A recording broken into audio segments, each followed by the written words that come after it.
saya di sini akan menjelaskan materi tentang negosiasi. Negosiasi adalah proses interaktif antara dua atau lebih pihak yang berusaha mencapai kesepakatan atau penyelesaian dalam situasi di mana terdapat perbedaan kepentingan, tujuan, atau pandangan antara pihak-pihak yang terlibat. Dalam negosiasi, pihak-pihak tersebut berkomunikasi, berdiskusi, dan mencari solusi bersama untuk mencapai kesepakatan yang saling menguntungkan dan memenuhi kepentingan semua pihak dengan menghindari konflik yang merugikan kedua belah pihak. Negosiasi dapat dilakukan dalam berbagai konteks, baik dalam bisnis, politik, hubungan personal, atau dalam penyelesaian konflik.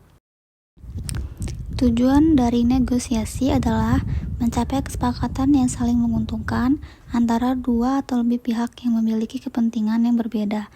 Negosiasi dilakukan untuk mencapai tujuan bersama, memecahkan konflik, atau mencapai solusi yang menguntungkan semua pihak yang terlibat. Dalam negosiasi, tujuan utama adalah mencapai kesepakatan yang saling menguntungkan dan memenuhi kepentingan semua pihak. Berikut adalah langkah-langkah dari negosiasi. 1. Persiapan. Lakukan persiapan yang matang sebelum memulai negosiasi. Identifikasi kepentingan, tujuan, dan batas-batasan. Pelajari juga tentang pihak lain yang terlibat dalam negosiasi. Yang kedua, penentuan tujuan. Tentukan tujuan yang jelas dan spesifik untuk negosiasi Anda.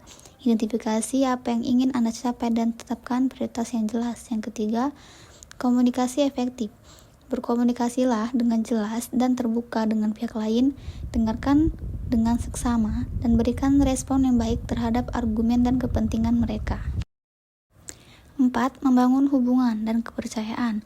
Usahakan untuk membangun hubungan yang baik dengan pihak lain. Jalin komunikasi yang positif dan saling percaya untuk menciptakan suasana yang kondusif dalam negosiasi. Yang kelima, penawaran dan tawar-menawar. Ajukan penawaran awal yang masuk akal dan berikan argumen yang kuat untuk mendukung posisi Anda.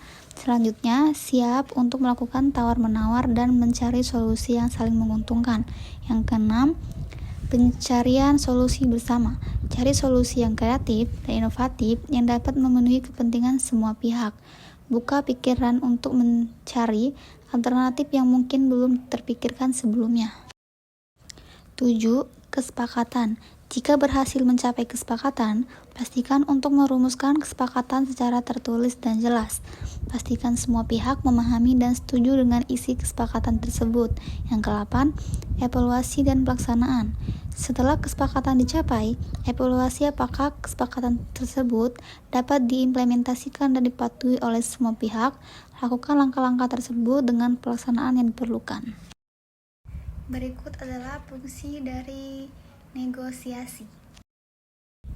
Yang pertama adalah mencapai kesepakatan. Fungsi utama dari negosiasi adalah mencapai kesepakatan antara pihak-pihak terlibat. Yang kedua, menyelesaikan konflik. Negosiasi dapat digunakan untuk menyelesaikan konflik antara pihak-pihak yang berbeda pendapat atau memiliki kepentingan yang saling bertentangan. Yang ketiga, membangun hubungan yang baik. Negosiasi yang dilakukan dengan sikap saling menghormati dan mencari win-win solution dapat membantu membangun hubungan yang baik antara pihak-pihak yang terlibat. Yang keempat ada menghindari konfrontasi dan kekerasan. Negosiasi merupakan alternatif yang lebih baik daripada konfrontasi atau kekerasan dalam perbedaan pendapat atau konflik. Yang kelima, meningkatkan efisien. Melalui negosiasi, pihak-pihak dapat mencapai kesepakatan dengan cara yang lebih efisien daripada melalui proses peradilan atau pengambilan keputusan yang panjang. Berikut adalah elemen-elemen dari negosiasi. Yang pertama ada pihak-pihak yang terlibat. Para pihak yang terlibat dalam negosiasi biasanya memiliki kepentingan yang berbeda. Yang kedua, tujuan.